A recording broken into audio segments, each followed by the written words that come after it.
இரண்டாம் நிலை, சாதிக்க தடையாய் சுமைகள்.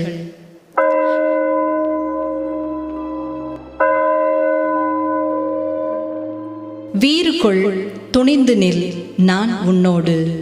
யோசுவா 1:9. எங்கள் பயணத்தை நிர்ணயிக்க இந்த சமூகத்திற்கு என்ன உரிமை?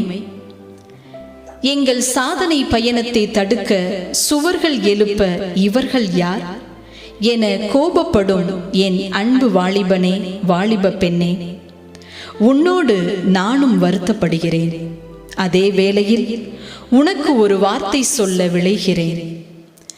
ஆதாம் ஏவாள் என்ற யாரோ இருவரால் நுழைந்த பாவத்தை வீழ்த்த என் மீது சிலுவை சுமத்தப்படுகிறது. ஏற்றுக்கொண்டேன், வெற்றியும் கண்டேன்.